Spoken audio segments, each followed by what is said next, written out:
My mother-in-law said she wanted to throw me a surprise baby shower. I wasn't pregnant, but apparently my husband told his whole family I was. The call came on a Tuesday morning. Sweetheart, I know it's supposed to be a surprise, but I need your guest list, she gushed. We're thinking next month before you start showing too much. My coffee cup stopped halfway to my mouth. Showing? Oh, don't be modest. Connor told us everything. We're so thrilled. I hung up and immediately called Connor at work. Your mom thinks I'm pregnant. Silence. Then, can we talk about this tonight? No, we're talking now. He sighed. I may have let them believe you were expecting. Why would you do that? Another pause. My dad has stage 4 pancreatic cancer. The doctors gave him 4 months, maybe 6. Mom kept saying how his one wish was to see a grandchild before he passed. My hands went numb. So you lied? I was going to tell you. I thought we could just try, make it true. We'd been married for 18 months. We'd explicitly agreed to wait 5 years before kids. I was finishing my graduate degree. He knew this. Connor, I'm not pregnant, and I'm not getting pregnant right now. Well, what am I supposed to tell them? His voice rose defensively. My dad is dying. The truth. That'll kill him faster. I sat down slowly. How long have they thought this?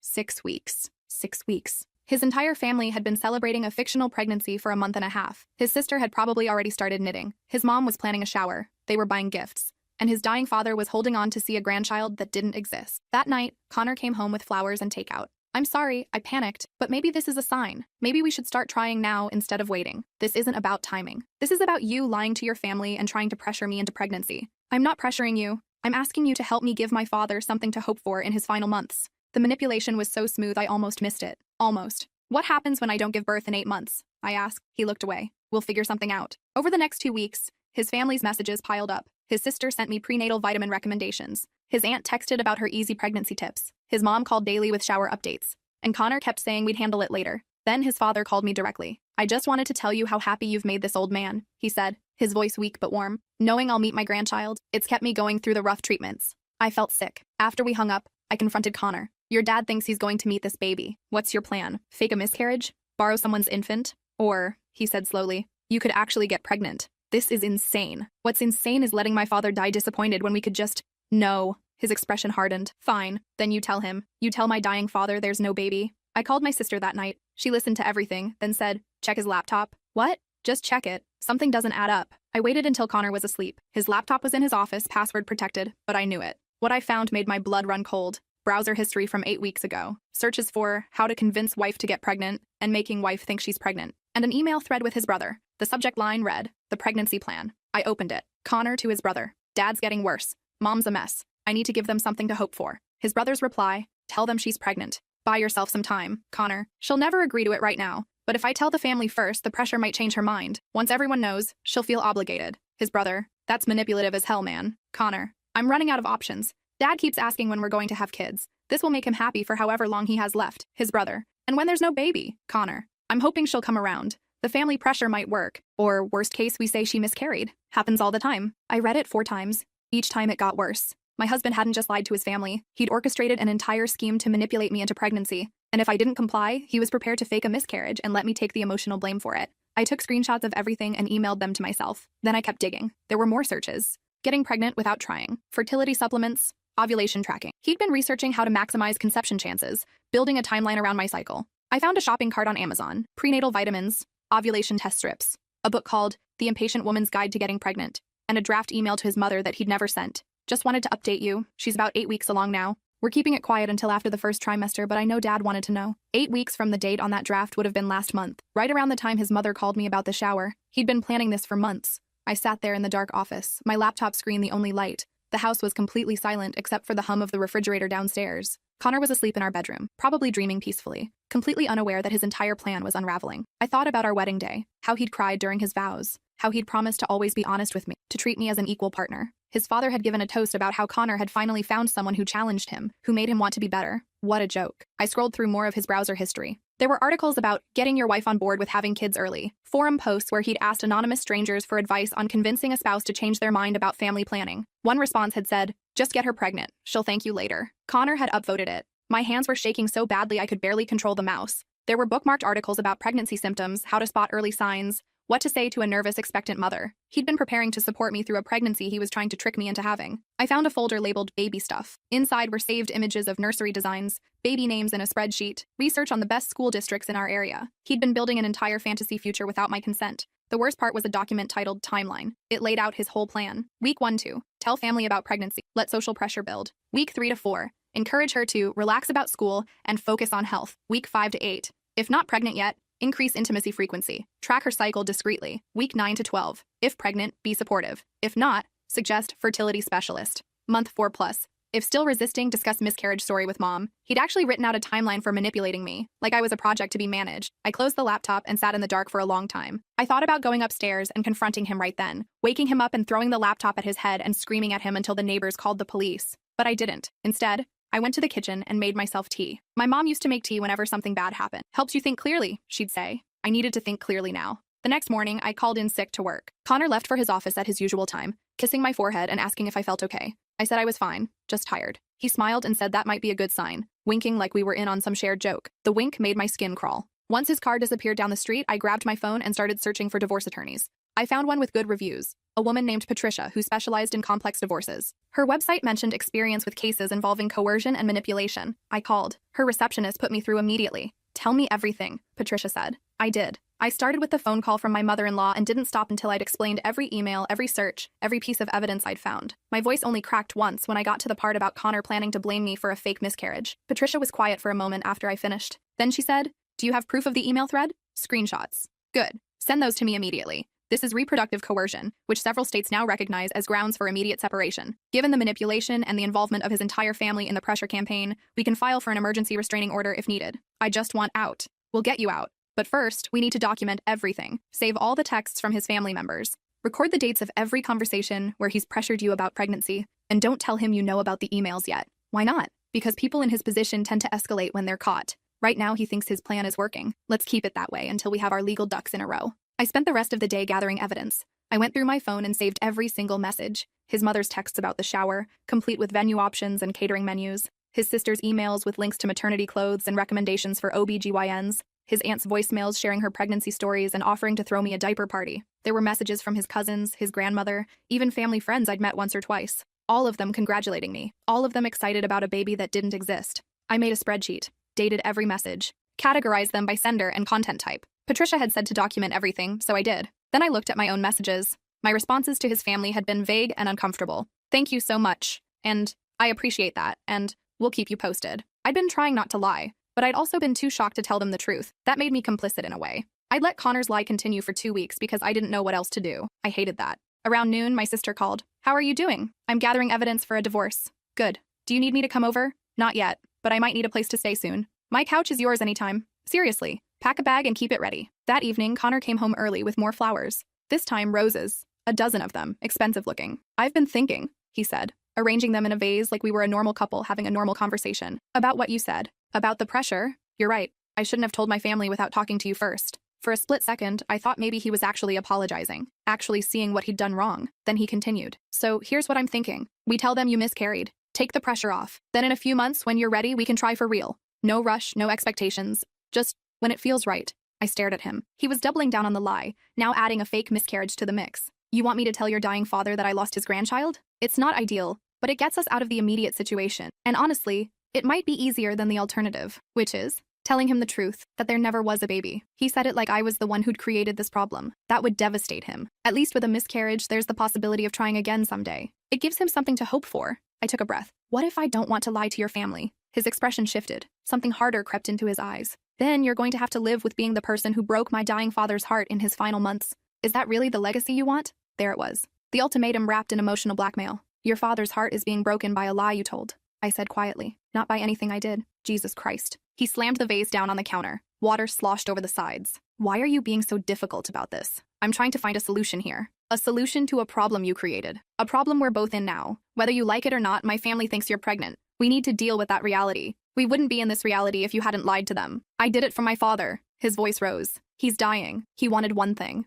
One thing. To know his family line would continue. And I gave him that. I gave him peace. Based on a lie. So what? So what if it's a lie? He's happy. My mom's happy. The whole family is happy. And all you have to do is keep your mouth shut for a few months. And then we say you miscarried. How is that so hard?" I felt something inside me go very cold and very quiet. "I'm going to stay at my sister's tonight," I said. "Don't be ridiculous. I need space to think." "About what? About whether you're going to help my dying father or destroy what little happiness he has left? That's the choice. That's what you're thinking about?" I went upstairs and packed an overnight bag. Connor followed me, still talking. "You know what your problem is? You can't see past yourself. Everything is about your feelings, your timeline, your plans. What about my feelings? What about my family? I zipped the bag closed. Where are you going? He demanded. I told you. My sisters. For how long? I don't know. This is insane. You're overreacting. I picked up my bag and walked past him. He grabbed my arm. Don't walk away from me when I'm talking to you. I looked down at his hand on my arm. He followed my gaze and let go, but the damage was done. He'd grabbed me. Not hard enough to hurt, but hard enough to stop me from leaving. I'm going. I said. Fine. Go. But when you come back,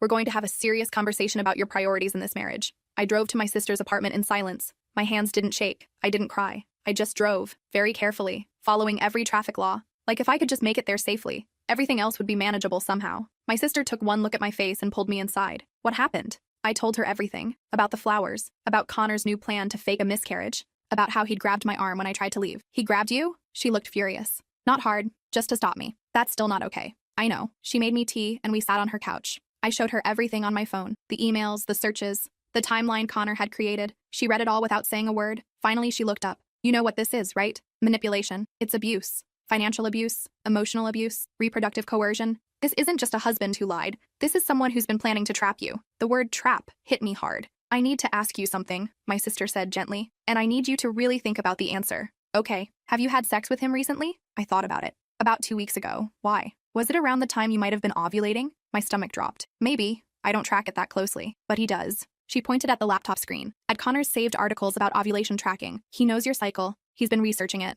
I'm on birth control, which can fail, especially if you've been sick or taking antibiotics or... I had a stomach bug last month, I interrupted. I was throwing up for a few days. My sister's face went pale. Did Connor know? He was the one taking care of me. We sat in silence. The implication hung between us like something physical and heavy. You need to take a pregnancy test, my sister finally said. I'm not pregnant. My period came normally last week. Some women still get bleeding in early pregnancy. Just take one, to be sure. She handed me a box from her bathroom cabinet. I'd bought it for her once as a joke when she was paranoid after a broken condom. That felt like a different lifetime. I took the test in her bathroom. 3 minutes felt like hours. I stared at the little plastic stick, willing it to show one line. Just one. One line appeared. Not pregnant. I almost collapsed with relief. But when I came out of the bathroom, my sister was on her phone, reading something. You need to see this. She showed me an article about reproductive coercion. It listed warning signs. Partner sabotaging birth control. Partner pressuring for pregnancy. Partner making unilateral decisions about family planning. Partner using family pressure as a weapon. Connor had done all of it. Tomorrow you're going to call Patricia back, my sister said, and you're going to start divorce proceedings.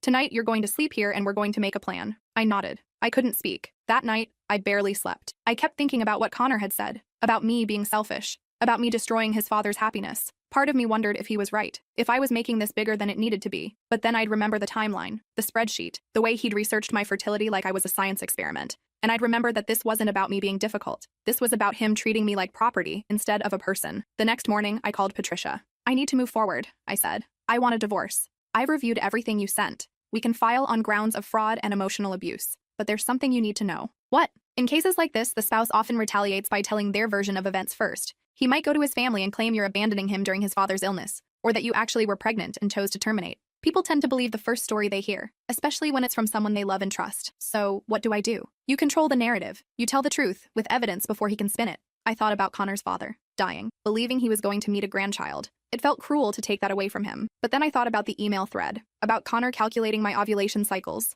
about him planning to blame me for a fake miscarriage. That cruelty was Connor's, not mine. I need to tell his family the truth, I said. Do you feel safe doing that? I think so. His mother seems reasonable. All right, but document the conversation. Record it if you can, and meet in a public place. I called Connor's mother that afternoon. We need to talk. Can I come over? She sounded delighted. Of course, honey. I was just working on the shower invitations. Do you prefer pink or yellow? I thought yellow was more neutral in case you're having a boy. The guilt hit me like a physical weight. I drove to their house with a folder full of printed screenshots. Connor's father was resting upstairs. His mother sat me down in the kitchen with tea and cookies, beaming. She looked so happy, so excited. I was about to destroy that. Before we talk about the shower, I started. I need to tell you something. What is it, dear? I'm not pregnant. I've never been pregnant. Her smile froze on her face. What do you mean? Connor lied to you. He told you I was pregnant without my knowledge or consent. I found out when you called me about the shower. The color drained from her face. That can't be right. Connor wouldn't. I have proof. I opened the folder and slid the printed emails across the table. He planned this with his brother. He thought the family pressure would force me to actually get pregnant. She read the emails slowly. Her hands started shaking. I watched her process it,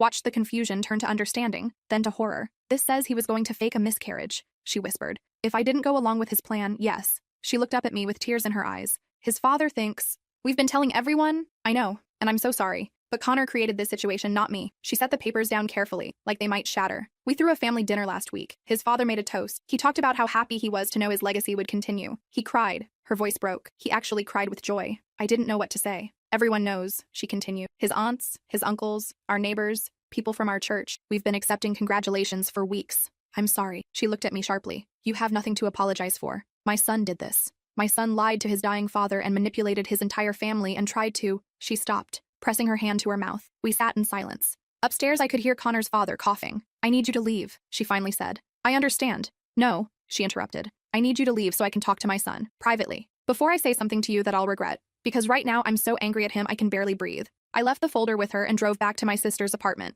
I'd been there for maybe 20 minutes when Connor called. He was screaming so loud I had to hold the phone away from my ear. How dare you go to my mother behind my back? My father is dying and you're causing family drama over nothing. I told her the truth. You've ruined everything. He's upstairs right now asking why everyone's upset. Mom's crying. This stress could literally kill him. Then maybe you shouldn't have built a house of lies. This is unforgivable, he hissed. You're throwing away our marriage. You're destroying my family, and for what? Because you're too selfish to help a dying man? Do you hear yourself? I want a divorce. The line went quiet. Then, you can't be serious. I've already hired an attorney, Patricia Connolly. You'll be served with papers next week. You bitch. His voice was cold now, controlled. You manipulative, heartless bitch. My father is dying and you're worried about paperwork and lawyers and your precious feelings. You know what? I'm glad this happened. Glad I found out who you really are before we actually had kids. Me too, I said, and hung up. 10 minutes later, his brother called. I need you to reconsider. No, Connor's dad is in the hospital. This news, Mom telling him about the pregnancy being fake, it caused a setback. His blood pressure spiked.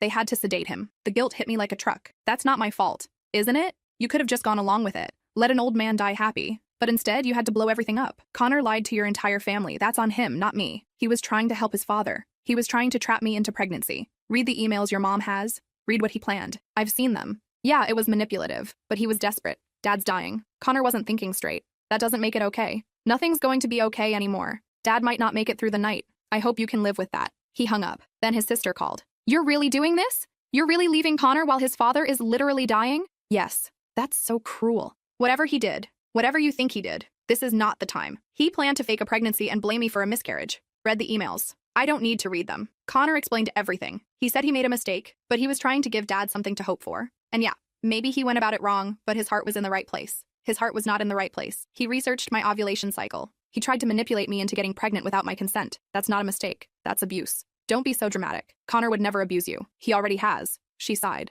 Look, I get that you're upset, but can't you just wait? File for divorce after Dad passes? Give the family time to grieve without this extra drama? No. Why not? Because I'm not going to put my life on hold for someone who treated me like an incubator. She hung up too. Then Connor's aunt called. Then a cousin. Then a family friend I'd met exactly once at Christmas 2 years ago. All of them with the same message. I was cruel. I was selfish. I was destroying a family during their darkest hour. Only Connor's mother didn't call. 2 days later, she texted, "Can we meet for coffee?" We met at a quiet cafe across town. She looked like she hadn't slept. There were dark circles under her eyes, and her hands shook slightly as she held her cup. I confronted Connor, she said. He admitted everything. The lying, the plan, all of it. He said he was desperate to make his father happy. I'm sorry. Don't apologize. You're not the one who should be sorry. She took a sip of coffee. I've been married to Connor's father for 38 years. I've watched him work himself to death building a business to leave to his children. I've stood by him through bankruptcies and heart attacks and now cancer. And through all of it, I've never lied to him. Not once. I waited. But I've been thinking about this, she continued. About telling him the truth. About the pregnancy being fake.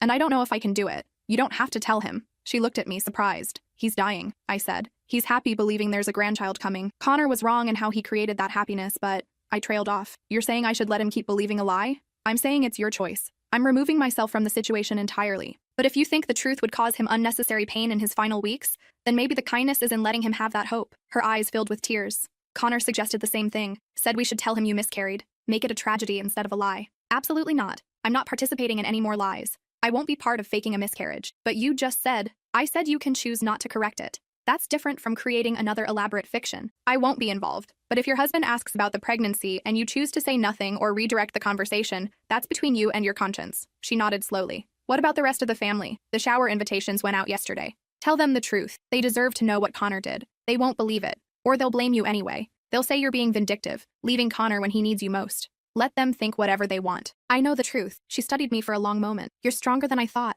I'm just done being manipulated. Over the next week, the truth spread through Connor's family like a virus. Some of them apologized. His younger brother sent a long email saying he should have warned me when Connor first told him the plan. He said he'd assumed Connor would come to his senses, that he'd never actually go through with it. I thought he'd tell you before announcing it to the family, the email said. When he didn't, I figured it was too late to intervene without causing more damage. I was wrong. I should have protected you instead of protecting him. Connor's sister sent a text. I read the emails Mom showed me. I'm sorry for what I said on the phone. What Connor did was wrong. If you need anything during the divorce, let me know. His cousin sent flowers with a note. I'm sorry we jumped to conclusions. You deserved better. But others went quiet. Or worse, doubled down. Connor's aunt blocked me on social media. His grandmother sent a letter saying I'd always be the woman who abandoned her grandson during his father's final days. A family friend wrote on Facebook about how disappointed she was in young people these days, who didn't understand commitment or sacrifice. Connor was telling his version of the story. A version where he'd made one small mistake, telling his family a bit prematurely about a pregnancy we were planning to pursue, and I'd blown it up into something unforgivable, where he was the devoted son trying to give his dying father a final moment of joy,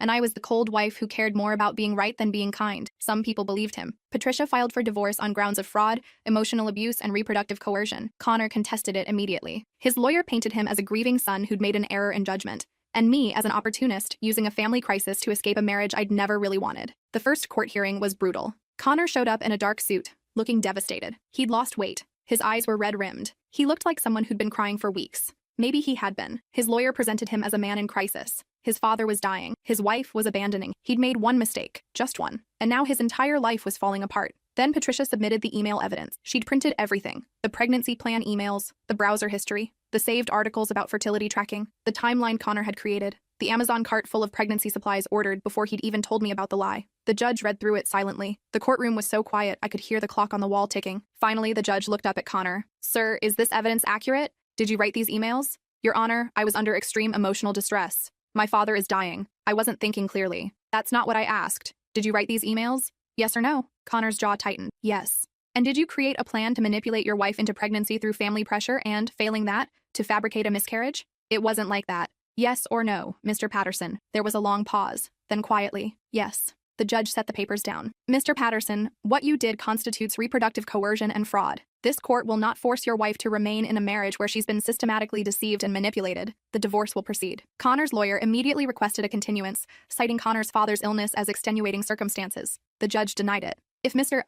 Patterson had considered the consequences before creating his pregnancy plan, we wouldn't be here today, the judge said. Court adjourned. Outside the courthouse, Connor caught up with me in the parking lot. I hope you're happy, he said. My father's dying and you're making his last months about you. I'm making his last months truthful. He doesn't know the truth. Mom decided not to tell him. So congratulations. You got what you wanted, the moral high ground, and Dad still thinks there's a grandchild coming. You put us all through hell for nothing. I turned to face him. Your mom choosing not to correct your lie is not the same as me participating in it. She's making a choice about her husband's comfort. I'm making a choice about my own dignity. Your dignity. He laughed bitterly. You're destroying our marriage over your dignity. You destroyed our marriage when you tried to trap me into pregnancy. I was trying to save my father's will to live, by sacrificing mine, by treating me like an incubator instead of a person, by planning to blame me for a fake miscarriage if I didn't go along with your scheme. You're never going to let that go, are you? No, I said. I'm not. He shook his head. I loved you. I really did. But you're not who I thought you were. Right back at you. I got in my car and drove away. In my rearview mirror, I could see him standing in the parking lot, hands in his pockets, looking lost. I didn't feel sorry for him. The divorce took 4 months to finalize. Connor fought it every step of the way. He demanded spousal support, claiming I'd damaged his career by forcing him to focus on legal battles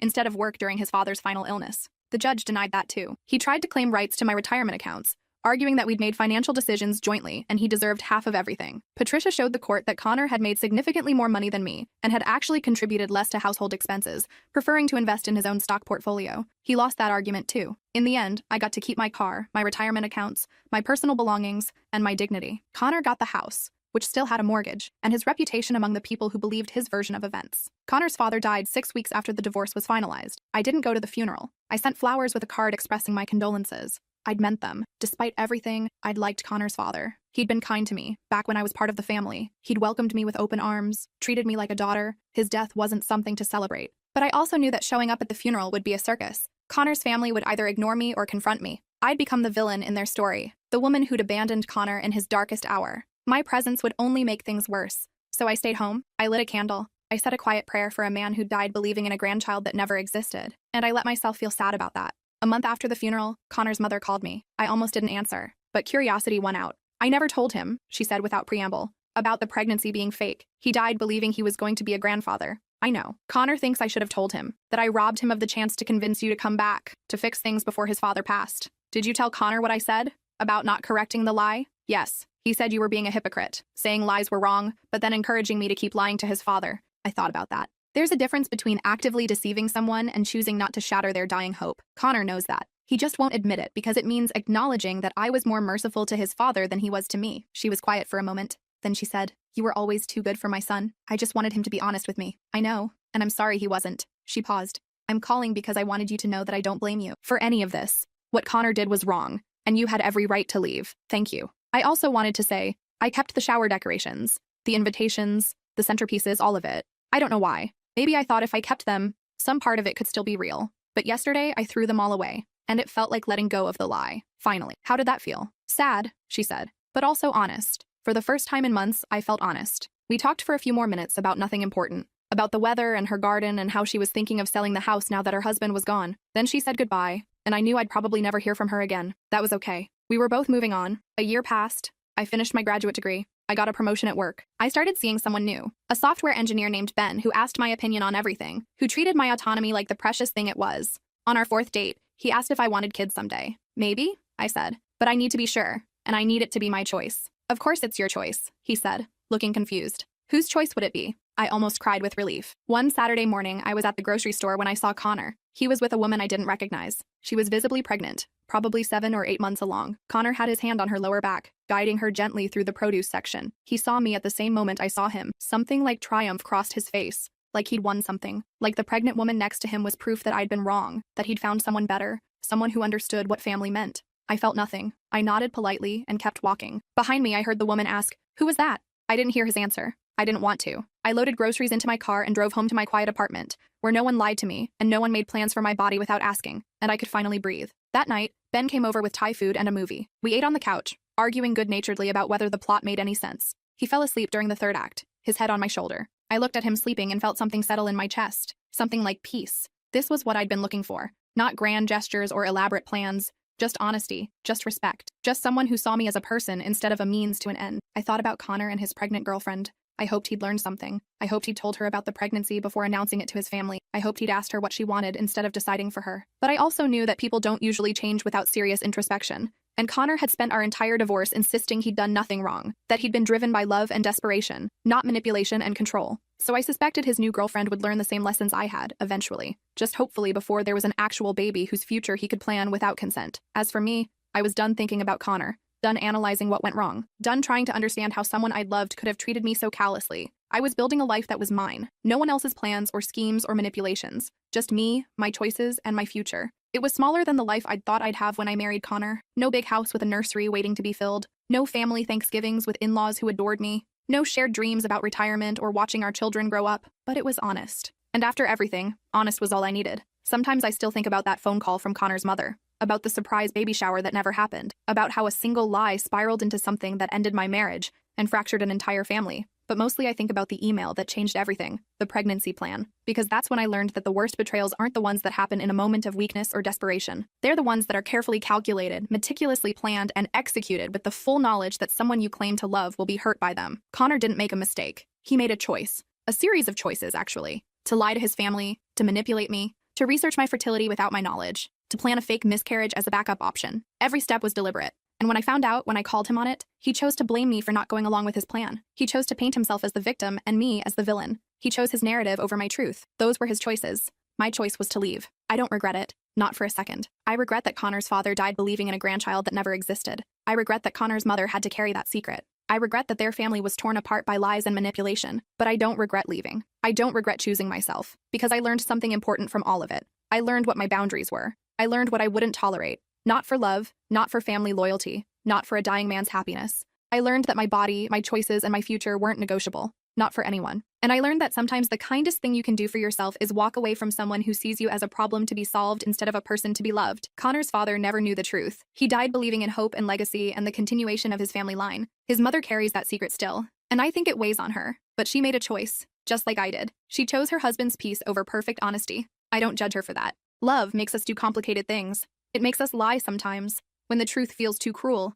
But there's a difference between lying to spare someone pain and lying to control them. Connor's mother was trying to protect her dying husband. Connor was trying to control his very much alive wife. Those aren't the same thing. The woman in the grocery store, Connor's new girlfriend or wife or whoever she was, looked happy, glowing even. I genuinely hope she is. I hope Connor learned something from our divorce. I hope he told her the truth about us. I hope he's treating her with honesty and respect. But I also suspect she'll discover what I discovered eventually, that Connor's love comes with strings attached, that his care comes with expectations, that his support comes with the price of compliance. Maybe I'm wrong. Maybe he really did change. Maybe losing me taught him something about autonomy and consent and partnership, but I doubt it. As for me, I'm still building my life, still figuring out who I am outside of that marriage, still learning to trust again, slowly, carefully. Ben knows about Connor. I told him everything on our 5th date, over coffee that had gone cold while I talked. I told him about the fake pregnancy and the manipulation and the way Connor had researched my fertility like I was livestock to be bred. Ben had listened without interrupting. When I finished, he'd been quiet for a long moment. Then he'd said, "Thank you for telling me.